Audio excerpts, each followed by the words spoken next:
నమస్తే, welcome to our channel. నేను సౌజన్య. Skill development కేసులో టీడీపీకి ఒక గుడ్ న్యూస్ వచ్చిందనే చెప్పుకోవాలి. సో ఎందుకు మరి ఏంటి ఆ గుడ్ న్యూస్? హైకోర్టు ఇచ్చినటువంటి కీలక తీర్పు ఏంటి? ఈ అంశానికి సంబంధించి మనతో మాట్లాడడానికి, వారి విశేషాన్ని మనతో పంచుకోవడానికి ఈరోజు మనతో పాటు ఉన్నారు టీడీపీ స్పోక్స్ పర్సన్ సూర్యదేవర్లత గారు ఉన్నారు. వారితో మాట్లాడదాం. నమస్తే అండి. నమస్తే. Skill development case. So last year చూసుకుంటే ఏ రకంగా చంద్రబాబు నాయుడు గారిని అరెస్ట్ చేశారు స్కిల్ డెవలప్మెంట్ కేసులో మనందరం చూసాము. సో ఇప్పుడైతే ఒక గుడ్ న్యూస్ వచ్చింది టీడీపీకి అని అంటున్నారు. ఇందుకు ఏంటి ఆ గుడ్ న్యూస్? హైకోర్టు ఇచ్చినటువంటి కీలక తీర్పు ఏంటి ఈ స్కిల్ డెవలప్మెంట్ కేసుకు సంబంధించి? మనం ఫస్ట్ నుంచి తీసుకుంటే కూడా నారా చంద్రబాబు నాయుడు గారిని అరెస్ట్ చేసిన విధానం, ఆయన్ని అరెస్ట్ చేసిన విధానం కూడా అంటే ఒక ఎఫ్ఐఆర్ కూడా అవ్వకనే, ఎవరు ఆయన పేరు మీద ఒక ఎఫ్ఐఆర్ చేయకనే వచ్చారు, అరెస్ట్ చేశారు. అరెస్ట్ చేసి సో ఎక్కడి నుంచి ఎక్కడ కర్నూలు దగ్గర నుంచి ఆయన్ని బై రోడ్డు విజయవాడ వరకు పొద్దున్న నుంచి సాయంత్రం వరకు తీసుకెళ్ళటమే కానివ్వండి, అక్రమ అరెస్టు. ఎఫ్ఐఆర్లో నారా చంద్రబాబు నాయుడు గారి పేరు లేదు, లేకపోయినా అరెస్ట్ చేయటం. ఇప్పుడు అన్ని ఆధారాలు ఉండి అరెస్ట్ చేయటం వేరు. ఒక మాజీ సీఎం 14 సంవత్సరాలు సీఎంగా చేసిన వ్యక్తిని ఎఫ్ఐఆర్లో పేరు లేకుండా అరెస్ట్ చేయడం అనేది చాలా ఆశ్చర్యంగా అనిపించింది అప్పుడు అందరికీ. అది కూడా కాకుండా ఏదైనా స్కామ్ ఏదైనా పెద్దదా, అట్లా ఏం జరిగిందో అని చూస్తే దాని మూలాన ఎంతోమంది ఉపయోగం పొందారు, ఎంతోమంది విద్యార్థులకి మంచి జరిగింది. వాళ్ళు మంచిగా జాబ్స్ చేసుకుంటున్నారు, మంచిగా సెటిల్ అయ్యారు, విదేశాలు వెళ్ళారు. దాని మూలాన చాలా బెనిఫిట్స్ పొందారు విద్యార్థులే కానివ్వండి. అది 270 కోట్లు అన్నారు. మళ్ళా కొద్ది రోజులకి ఆయన బాబు గారిని చంద్రబాబు నాయుడు గారు అరెస్ట్ చేసిన తర్వాత 70 కోట్లు మళ్ళా అన్నారు. తర్వాత 23 కోట్లు అన్నారు. ఇది అసలు ఎక్కడ కూడా పొంతనే లేదు. సో ఎట్లాగో వాళ్ళందరినీ కలిపి బాబు గారిని ఇబ్బంది పెట్టాలి అనే ఒక్క ధ్యేయంతోనే వాళ్ళు రాజమండ్రి సెంట్రల్ జైలు వరకు తీసుకెళ్ళటమే కానివ్వండి, ఆయన్ని అక్కడ ఏసీ లేకుండా, కనీస వసతులు కూడా లేకుండా ఆయన్ని ఇబ్బంది పెట్టిన విధానమే కానివ్వండి, దాని మూలాన ప్రజలకు అందరికీ అంటే పార్టీలకు అతీతంగా స్పందించారు. ఆల్ పార్టీ నాయకులే కానివ్వండి, ఒక తెలుగు రాష్ట్రాలే కాదు, అంటే ఆ ఏపీ తెలంగాణే కాదు, కర్ణాటక, తమిళనాడు, సో ఇండియాలో ఉన్న ఆల్ స్టేట్సే కానివ్వండి, విదేశాల్లో కానివ్వండి, అన్ని చోట్ల నుంచి కూడా విపరీతమైన స్పందన మనం చూసాం ఆ కేసు జరిగే అంత టైంలో. అది అప్పటికే దాని మూలాన స్కిల్ డెవలప్మెంట్ మూలాన లబ్ధి పొందిన పిల్లలు కూడా ఎన్ని రకాలుగా స్టేట్మెంట్లు ఇచ్చారు.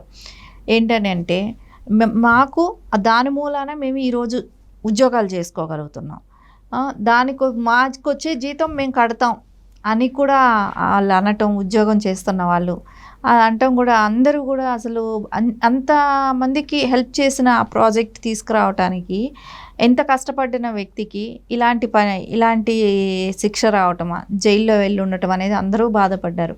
ఆ కేసులో స్కిల్ డెవలప్మెంట్లో ఇంకా దాని వెనకాల ఇంకా ఛార్జ్షీట్లో మొత్తం పేర్లు రాసుకుంటూ వెళ్ళారు.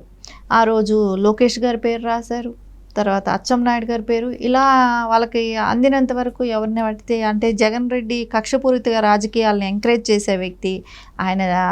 ఎలాగైనా సరే నేను జైల్లో ఉన్నాను 18 నెలలు, వీళ్ళందరినీ కూడా జైల్లో పెట్టాలి, అదొక్క ధ్యేయంతోనే పనిచేశాడు. అందుకోసం వీళ్ళందరి పేర్లు కూడా ఛార్జ్షీట్లో పెట్టడం చేశారు. అంటే క్రమక్రమంగా ఈ స్కిల్ డెవలప్మెంట్ కేసులో నిందితుల జాబితా అనేది పెరుగుతూ వచ్చింది అనుకుంటా, అనొచ్చా? ఖచ్చితంగా నిందితులను జాబితా పెంచుకుంటూ వచ్చారు. వీళ్ళందరి మీద కూడా ఎఫ్ఐఆర్ చేయాలనేటట్టు చేసి వీళ్ళందరినీ అరెస్ట్ చేయాలనే దాంట్లో కొంచెం గ్యాప్ వచ్చింది సిఐడికి. తర్వాత ఇప్పుడు కోర్టుకి వెళ్ళిన తర్వాత కొంచెం రిలీఫ్ దొరికింది. అంటే తొందరగా ఇప్పుడేమో అరెస్టులు కానీ అట్లాంటివి ఏమీ చేయకండి అని చెప్తూ నెక్స్ట్ మంత్ 2వ తారీఖు వాయిదా ఇస్తూ ఇలాంటివి జరగనివ్వకుండా, ఇప్పుడు ఈ సిచ్యువేషన్ డిస్టర్బెన్స్ కానివ్వకుండా ఉండటానికి ఒక ఆర్డర్ అంటూ వచ్చింది. సో అది కొంచెం మంచిదే కానివ్వండి, కానీ చెయ్యని తప్పులకి ఎందుకు ఇలా అదేదో ప్రొలాంగ్ చేయకుండా తొందరగా దాన్ని డెసిషన్ తీసుకోవటం కూడా కోర్టులకు కూడా మంచిదే అనిపిస్తుంది. ఎందుకంటే వీళ్ళు కక్షపూరితంగా చేసిన పనులకి ఎన్ని రోజులు కోర్టుల చుట్టూ తిరగాలి.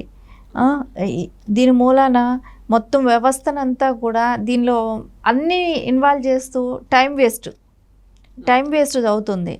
సో మళ్ళీ ఇప్పుడు ఎలక్షన్స్ వచ్చున్నాయి. ఎలక్షన్స్ మూలాన అలాంటివి ఏమైనా జరిగితే కూడా అదే కోర్టైనా డెసిషన్ తీసుకొని ఉండొచ్చు మేబీ. ఇలాంటి టైంలో, ఎలక్షన్స్ టైంలో మళ్ళీ అరెస్ట్లో గిరెస్ట్లో ఇట్లాంటివి ఏమైనా చూపెడితే మళ్ళీ దీని మూలాన డిస్టర్బెన్స్ అవుతుంది, ఈ ప్రాబ్లం రాకూడదని చెప్పి కూడా కోర్టు కూడా అలాంటి ఆలోచన చేసి ఉంటుంది, చేసే ప్రొలాంగ్ చేసింది. అంటే అచ్చెన్నాయుడు గారికి బెయిల్ పిటిషన్కి సంబంధించి ముందస్తు బెయిల్ ఆయన అప్పీల్ చేసుకోవడం జరిగింది. దానికి హైకోర్టు అనుకూలంగానే స్పందించింది. సో అంటే ఇప్పుడు ఏమి అరెస్ట్ చేయొద్దని కూడా చెప్పింది అచ్చెన్నాయుడు గారిని.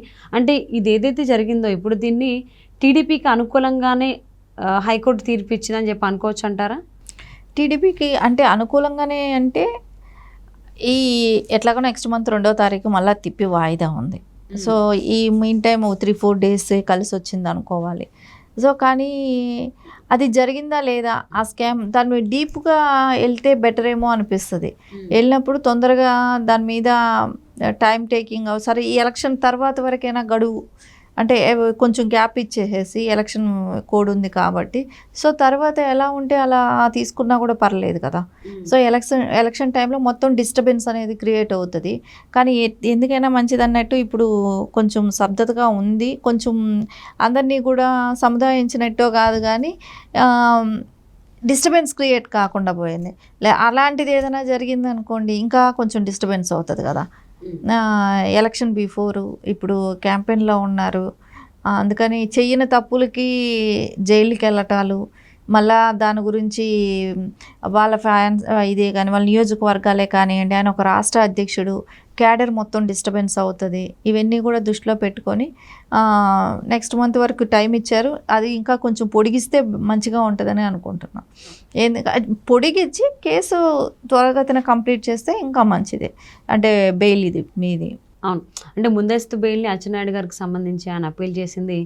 కోర్టు అయితే కొంచెం పాజిటివ్గానే స్పందించిందనే చెప్పుకోవాలి. ఇప్పుడు ఏమి అరెస్టులు చేయొద్దు, వేరే ఎటువంటి కార్యక్రమాలు చేయొద్దని చెప్పి సిఐడికి చెప్పడం జరిగింది. ఈవెన్ సిఐడి కూడా ఇంకొన్ని రోజులు మాకు కావాలి, మీకు వివరాలు ఏమైనా సబ్మిట్ చేయాలని చెప్పి కూడా చెప్పింది అన్నట్టుగా వార్తలు వినిపిస్తున్నాయి. మరి ఇప్పుడు ఉన్నటువంటి సినారియో చూసుకుంటే ఏపీలో ఎన్నికలు ఉన్నాయి కాబట్టి ఈ స్కిల్ డెవలప్మెంట్ కేసు ఏమన్నా ఇంపాక్ట్ చూపించేటువంటి అవకాశం ఉందనుకోవచ్చు అంటారా?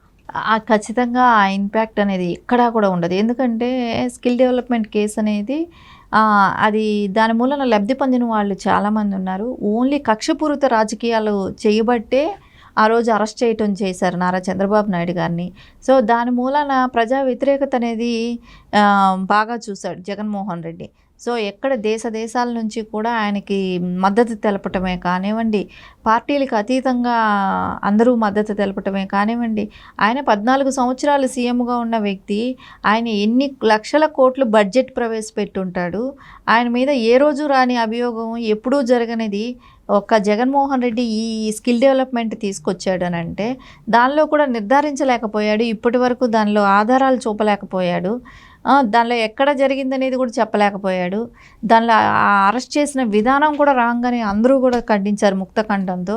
ఇవన్నీ చూస్తుంటే మనకు ఖచ్చితంగా ఒక అర్థమవుతుంది కదా, ఎక్కడా కూడా ఆయన న్యాయంగా కానీ ఎక్కడా కూడా నడుచుకోలేదు జగన్మోహన్ రెడ్డి అనేది మనకు ఖచ్చితంగా కనపడతా ఉంది. ఆయన ఓన్లీ కక్షపూరిత రాజకీయాలను ఎంకరేజ్ చేస్తూ నేను 18 నెలలు జైల్లో ఉన్నాను కాబట్టి అపోజిషన్ లీడర్ని నారా చంద్రబాబు నాయుడు గారు ఆయనకున్న అనుభవమే కానివ్వండి, 14 సంవత్సరాలు సీఎంగా చేసిన వ్యక్తిగా కానివ్వండి, ఆయనకి ప్రజల్లో ఉన్న ఆదరణే కానివ్వండి, దేశాల్లో కూడా ఆదరణ ఉంది కాబట్టి ఆయన్ని ఎట్లాగైనా అన్పాపులర్ చేయాలి, ఆయన మీద నేను ఇమేజ్ని డ్యామేజ్ చేయాలి అనే రకంతో చేశాడే కానీ దానికి తగ్గ ఇది కూడా అందరికీ నాయకులకి ఎప్పుడో తెలుస్తుంది. ఆయన జైల్లో ఉన్నప్పుడు నారా చంద్రబాబు నాయుడు గారికి వచ్చిన విశేష జనస్పందన చూసి చాలా అందరికీ కూడా తెలిసొచ్చింది రాజకీయ నాయకుల్లో ఉంటే ఎలా ఉండాలి అనే ఇదైతే మనకు ఖచ్చితంగా కనపడింది నారా చంద్రబాబు నాయుడు గారిని అరెస్ట్ చేసినప్పుడు.